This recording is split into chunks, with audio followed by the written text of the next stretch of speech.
Top headlines 2018లో సంచలనం సృష్టించిన ప్రణయ్ హత్య కేసులో నిందితులకు శిక్ష ఖరారు చేస్తూ నల్గొండ ఎస్పీ ఎస్టీ కోర్టు వెలువరించిన తీర్పుపై తండ్రి బాలస్వామి స్పందించారు.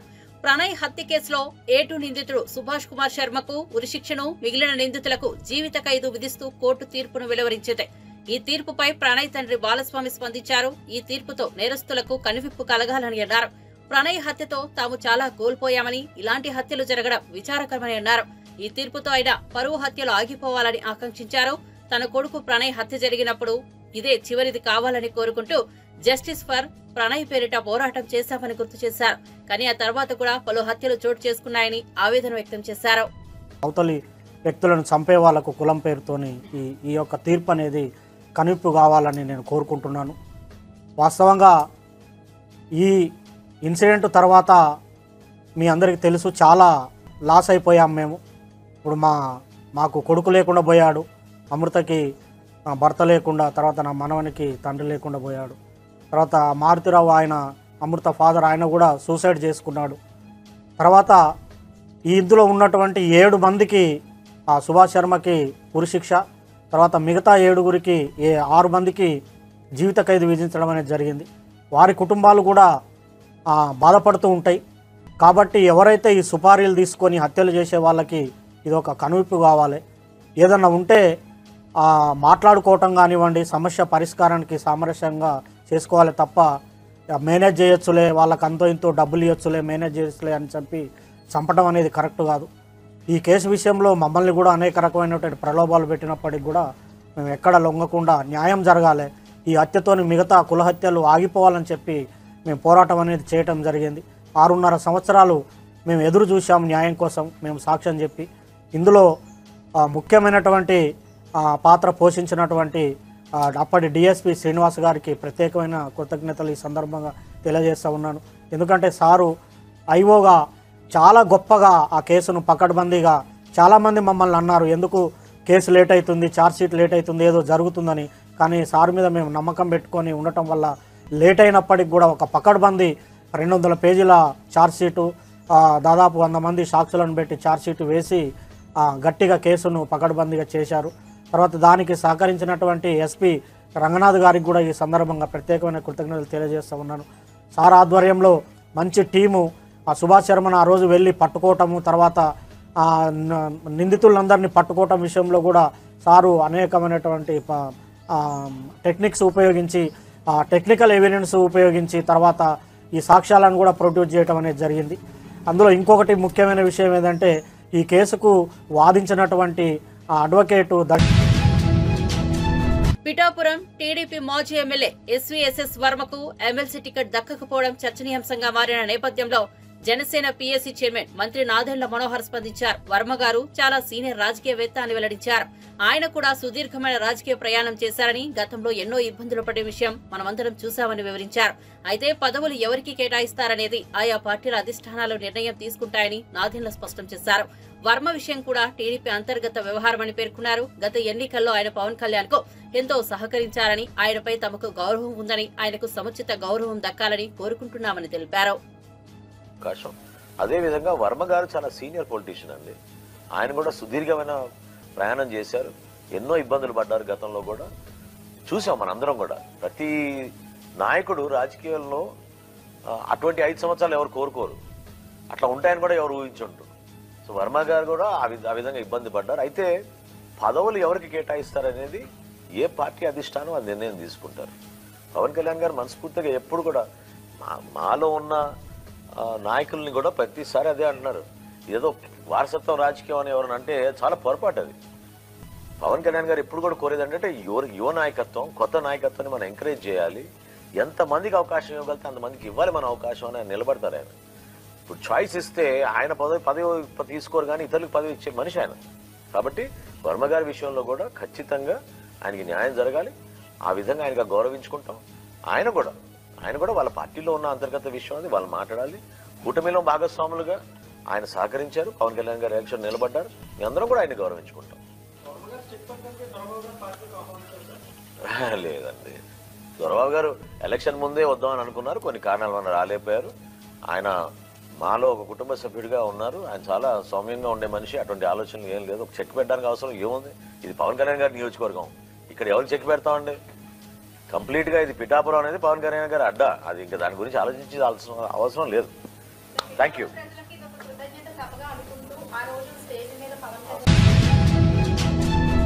సూర్యాపేట నియోజకవర్గం పెన్పహాడ్ మండలంలో నీటి సమస్య తీవ్రతమవుతోంది.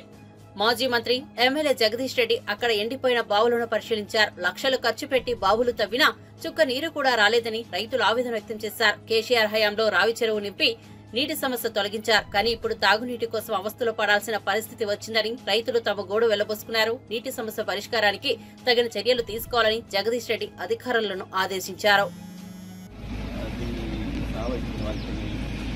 నేను చూసారు కదా ముఖ్యమంత్రి ఏం మాట్లాడుతుండే, ఎండలు వస్తే పొలాలు ఎండిపోక ఏం చేస్తే అంటాడు. ఎండలు వస్తే పొలాలు ఎండిపోతే మరి గవర్నమెంట్ నీళ్ళు ఇస్తే పొలాలు పోతాయి. కానీ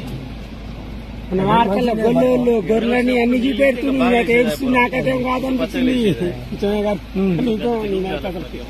అసలు మా రాయచూరు ముత్రాసలం అండి. నేను గొర్రెలు ఉన్నాయి కానీ ముత్రాసలు రాయచూరు నిన్న దానికి రవ్వపోయేది. అంత కరువులో కూడా సైకిల్ ఏమన్నా పెద్ద రైతు అవులే. ఈ బావి ఎవరిది? వెంకరెడ్డి కాదండి, శైలు వాళ్ళని. బొంది శైలి వాళ్ళది వాళ్ళది ఇద్దరిది. దిక్కుది బొంది శైలి ఇద్దరిది. ఇది బాగా ఇది అది ఇద్దరిది. ఈ పొలం అంతా వాళ్ళే పాపం వెళ్ళిపోయింది. అంతే గుడి అంతా వెళ్ళిపోయింది. మన రెడ్డి గారు సారు సార్ నువ్వు ఉన్న రోజులు అయితే మా ఊళ్ళో పంట పండి ఊగులు ఊగింది. ఇప్పుడు ఎన్ని పండుగ అసలు చూడు ఏడ్చేస్తున్నాం మేము. నిజం మా చెరువు కూడా ఎండిపోతూనే ఉంది. ఇంకా రాయచూరు కూడా అప్పుడు దెబ్బకుంది నీళ్ళు. కానీ అప్పుడు 2 రోజులు వర్షానికి ఆ 2 రోజులు వర్షం లేకపోతే చుక్క కూడా దొరకదు, బువ్వ కూడా దొరకదు. మాకు ఉన్న పొలాలు కూడా రాసి రాయచూరుకి ఎంత సాయం చేసిందో జగదీష్ రెడ్డి. కేసీఆర్ పైన ఆయన కేసీఆర్ ఉండబట్టి మనం బతికినాం. కాళేశ్వరం కట్టబట్టి నీళ్ళు తెచ్చి 300 కిలోమీటర్లు తెచ్చింది. కాళేశ్వరం స్టార్ట్ చేస్తలేదు అసలు. అది ఇప్పుడు ఇవాళ ఇట్ట నొక్కి ఇప్పుడు మనం ఈడ ఆధార్ కార్డు నొక్కం గట్ల గిట్ట బటన్ నొక్కితే చాలా ఆంచలు వస్తాయి. నీళ్లు చేస్తలేదు. దాల్చుకుంటా నిన్నే ముసలోడు రోజు నీళ్ళు నడిపారు. మాకంతా రైతు బంధు కూడా పోయింది. బ్యాంకు పోయింది. 2 ఏళ్ళు తెచ్చాను అయిపోయింది. నాడు రోజు తీసుకొని బస్ ఇచ్చాడు.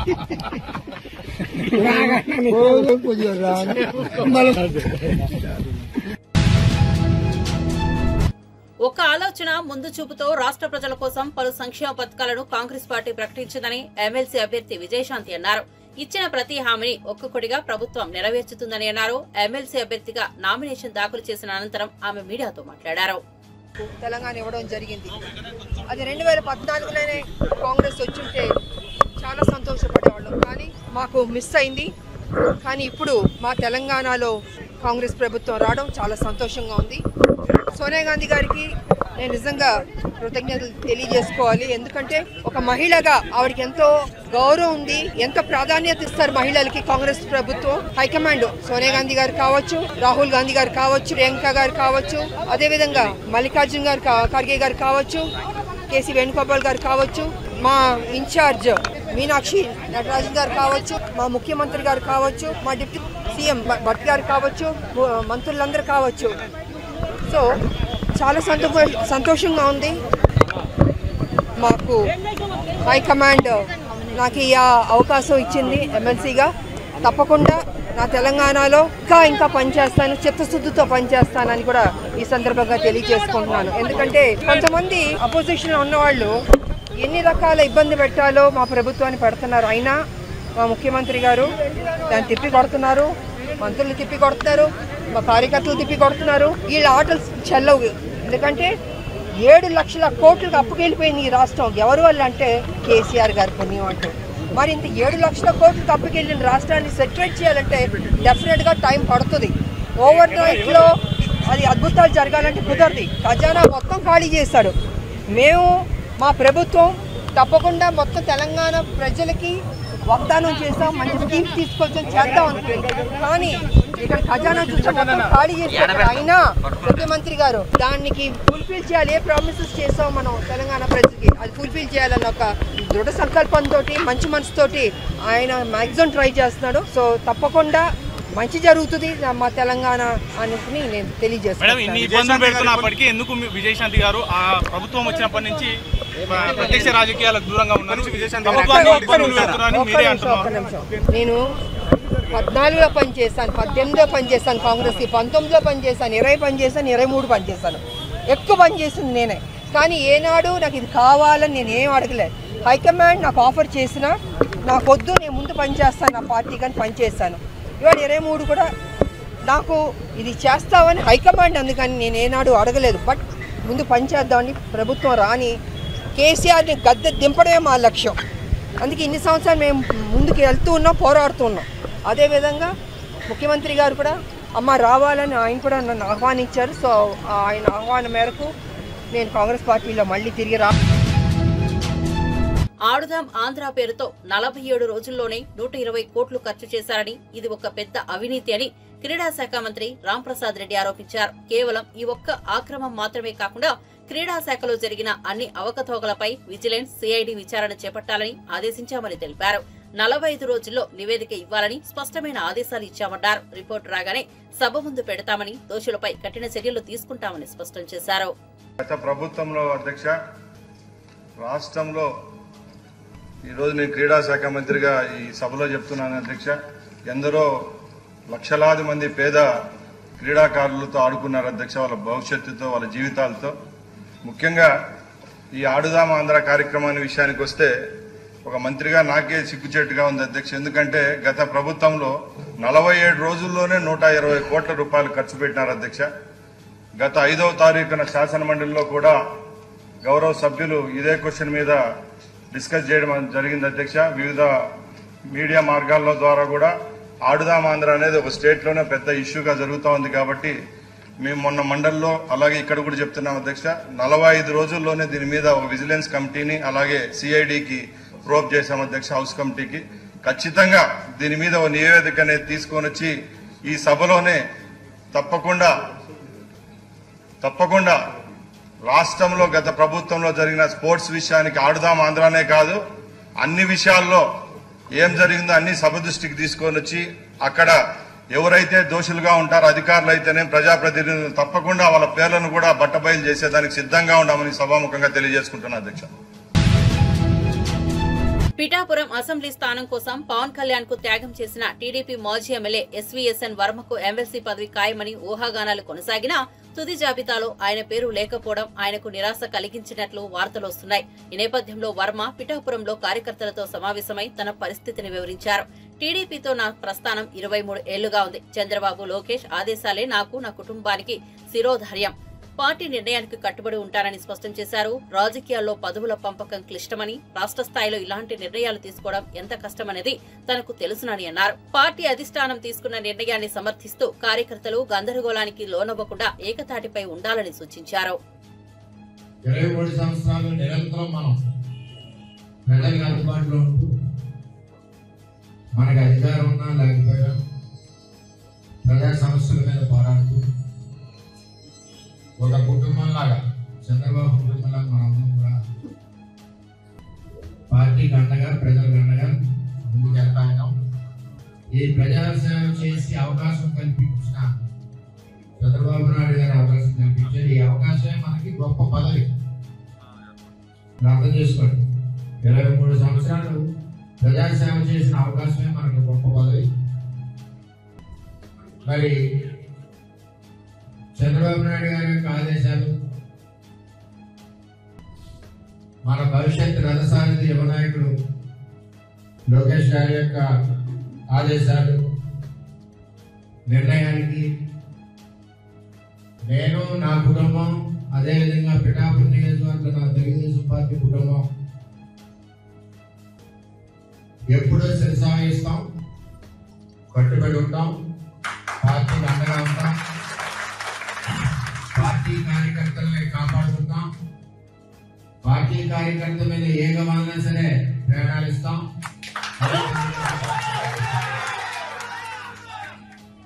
ఉదాహరణ, చంద్రబాబు నాయుడు గారి ఆదేశాల మేరకు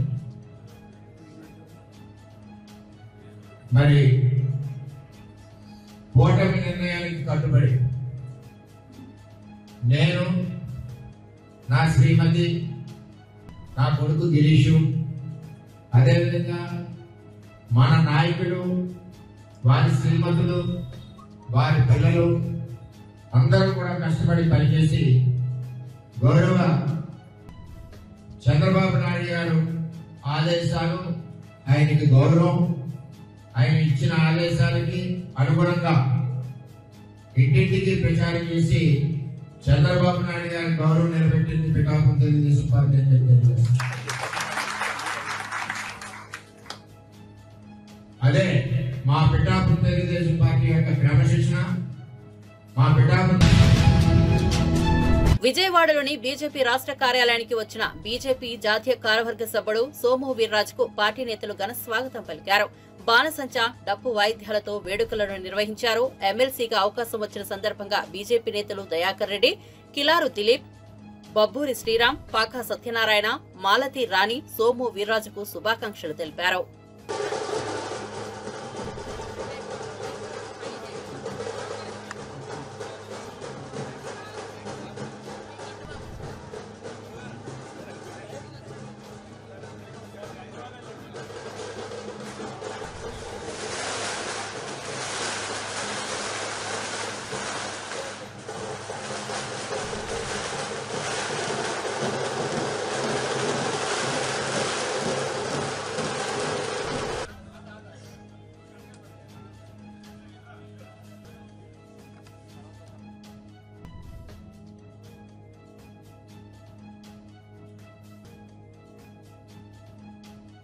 అఖిల భారత అధ్యక్షులు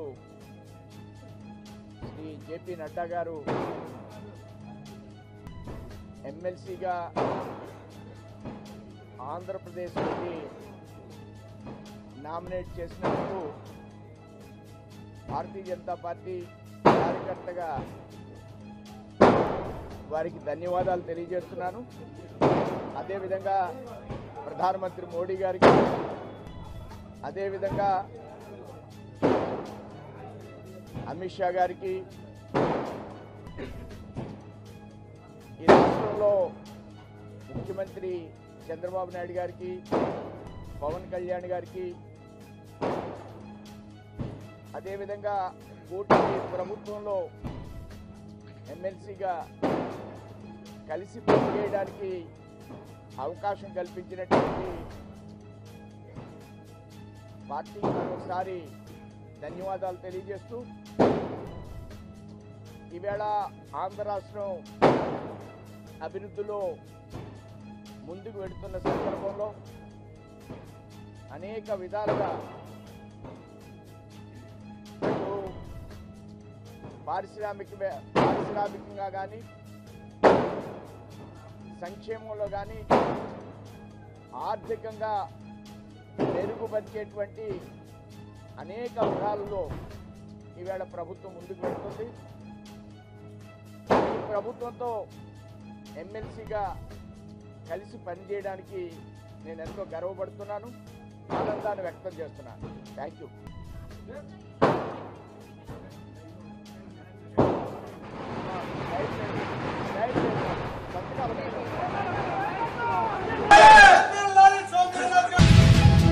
Pithapuram TDP incharge SVSN వర్మకు MLC ticket దక్కకపోవడంపై Praja Shanti party అధ్యక్షుడు కేఏ పాల్ ఘాటుగా స్పందించారు. నువ్వు పోటీ చేయొద్దని ఎమ్మెల్సీ నీకే ఇస్తామని హామీ ఇచ్చారు. కానీ చివరికి పవన్ తన అన్న నాగబాబుకు టికెట్ ఇచ్చుకున్నాడని ఆరోపించారు. వర్మ వాళ్ల మాట నిలబెట్టుకోరని అప్పుడే చెప్పాను కదా, ఇప్పుడు పవన్ చంద్రబాబు చుట్టూ తిరగడం ఏంటి అంటూ ప్రశ్నించారు. జనసేన టీడీపీ రెండూ ప్రజలను మోసం చేస్తున్నాయని, ఈసారి కేవలం ప్రజాశాంతి పార్టీదే గెలుపు అని వ్యాఖ్యానించారు. నాగబాబుకి ఇచ్చేశాడు ఎమ్మెల్సీ, మరి చంద్రబాబు నాయుడు గారు టీడీపీ తరపునే కదా ఇచ్చారు. ఏం చెప్పారు వర్మకి పిఠాపురంలో? నువ్వు పవన్ కళ్యాణ్కి మద్దతు పోటీ చేయకుండా నెక్స్ట్ ఎమ్మెల్సీ నీకే ఇస్తానని దేవుడి సాక్షిగా చెప్పాడు. ఆ వర్మేమో అమరావతిలో, విజయవాడలో పవన్ కళ్యాణ్ చుట్టూ, చంద్రబాబు చుట్టూ తిరుగుతున్నాడు. అయ్యా మీ మాట నిలబెట్టుకోండి అని. బుద్ధుందా వర్మ? వాళ్ళ మాట నిలబెట్టుకోరని అప్పుడే చెప్పాను కదా. మరి ఈ మధ్యని పిఠాపురం మాజీ వైసీపీ ఎమ్మెల్యే దొరబాబు ఎవరో అట మళ్ళీ జనసేనలో చేరాడు. నాకు అర్థం అవ్వట్లేదు, అసలు మీకు బుద్ధి బుర్ర ఉందా? 2008లో ఇదే పవన్ కళ్యాణ్ చిరంజీవి ప్రజారాజ్యం పార్టీ పెట్టి 100 కోట్లు 1000 కోట్లు కలెక్ట్ చేశారని మనం అందరం విన్నాం. కొంతమంది సూసైడ్ కూడా చేసుకున్నారు. మరి అదే ప్రజారాజ్యం ఇప్పుడు జనసేనగా ఆవిర్భవించిందని అదే చిరంజీవి చెప్తున్నాడు. అంటే అర్థం ఏంటి? అదే పాలసీలతో వచ్చే ఎలక్షన్ లో మరలా మేము 100,000 కోట్లు కలెక్ట్ చేస్తాం, మా కుటుంబం మాత్రం ఎమ్మెల్సీ, మంత్రి, ముఖ్యమంత్రి పదవులు అనుభవిస్తాం. తెలివైనోడు ఎవ్వడు ఆ పార్టీలో చేరడు. మూర్ఖులు, గుడ్డోలు, బుర్రలేనోళ్ళు మాత్రమే చేరుతారు అందులో. ఇంకా జనసేన గాని టీడీపీ గాని మన లైఫ్ లో గెలుస్తుందా? 9 నెలలకే చాప్టర్ క్లోజ్. మొత్తం అంతా అవినీతి, అన్ని ఫెయిల్ అయిపోయారు అని స్పష్టంగా కనబడుతుంది కదా. వచ్చేది కేవలం ప్రజాశాంతి పార్టీయే, బడుగు బలహీన వర్గాల పార్టీయే. మన బీసీ, ఎస్సీ, ఎస్టీలు అందరూ ఇప్పుడు ఎందుకు కమిటీల్లో చేరిపోతున్నారు? ఐఏఎస్, ఐపీఎస్లు మొదలుకొని మాజీ ఎమ్మెల్యే, మినిస్టర్ల వరకు. మీరు కూడా ప్రజాశాంతి పార్టీలో చేరండి, ప్రజలకు సేవ చేయండి. కుటుంబ కుల పార్టీకి ఇప్పుడైనా గుడ్ బై చెప్పండి. చెప్పని మీ ఎమ్మెల్యేలకు, అరే యూత్, నిరుద్యోగులు, మీరు వాళ్ళకు బుద్ధి చెప్పండి. ఈ వీడియో సత్యమైనది గనుక అందరికీ షేర్ చేయండి. ప్రఖ్యాత చెస్ ఛాంపియన్షిప్ విజేత గుకేష్ దొంబరాజు తిరుమల శ్రీవారిని దర్శించుకున్నారు. ప్రత్యేక పూజల్లో పాల్గొని స్వామివారి ఆశీర్వాదం పొందారు. దర్శనం అనంతరం ఆలయ అధికారులు గుకేష్ కు తీర్థ ప్రసాదాలు అందజేశారు.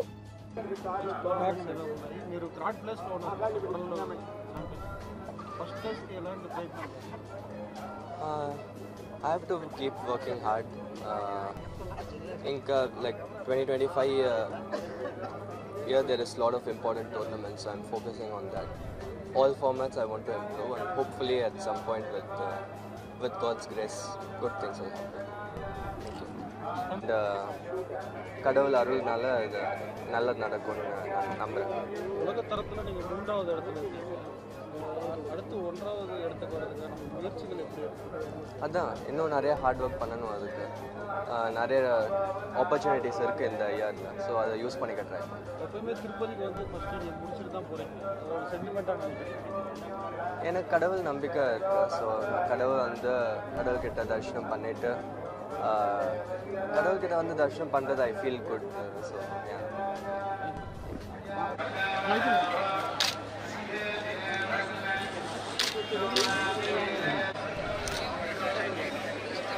సరే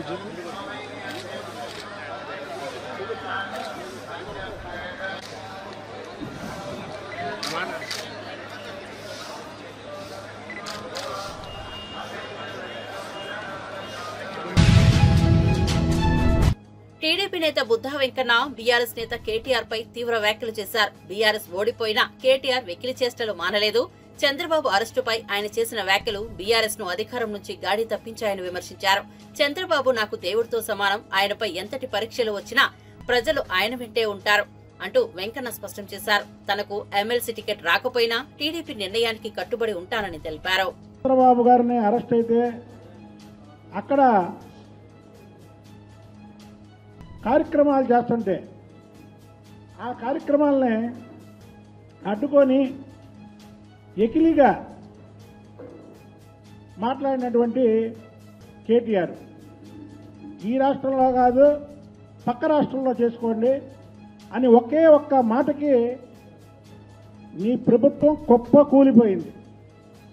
ఖమ్మం జిల్లాలో కానీ మహబూబ్నగర్ జిల్లాలో కానీ అలాగే ఆంధ్రాకి బార్డర్ అయినటువంటి నల్గొండ జిల్లాలో కానీ నీ పార్టీ తుడిచిపెట్టిపోవడానికి ముఖ్య కారణం చంద్రబాబు నాయుడు గారి మీద ఎకిలిగా మాట్లాడడమే కేటీఆర్.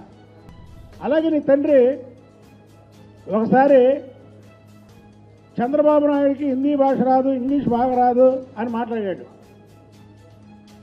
చంద్రబాబు నాయుడు కటౌట్ చాలు.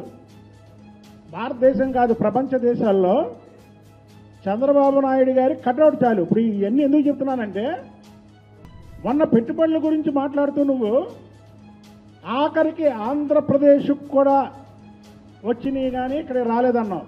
ఆఖరికి ఆంధ్రప్రదేశ్ ఏంటి? భారతదేశంలో తమిళనాడుకి చెన్నై ఉంది, తెలంగాణకి హైదరాబాద్ ఉంది, పశ్చిమ బెంగాల్కి కలకత్తా ఉంది, మహారాష్ట్రకి ముంబై ఉంది, కర్ణాటకకి బెంగళూరు ఉంది. కానీ ఆంధ్రప్రదేశ్కి చంద్రబాబు నాయుడు అనే బ్రాండ్ ఉంది. ప్రపంచ దేశాలు ఏదైతే ప్రపంచ దేశాలు ఉన్నాయో ఆ ప్రపంచ దేశాలన్నిటికీ కూడా తమిళనాడు, బెంగళూరు, కలకత్తా, ముంబాయి ఈ పేర్లు తెలియదు. హైదరాబాదు చంద్రబాబు నాయుడు గారి పేరు తెలుసు.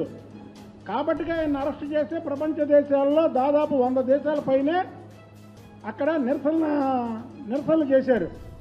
అది చంద్రబాబు గారి స్టామినా.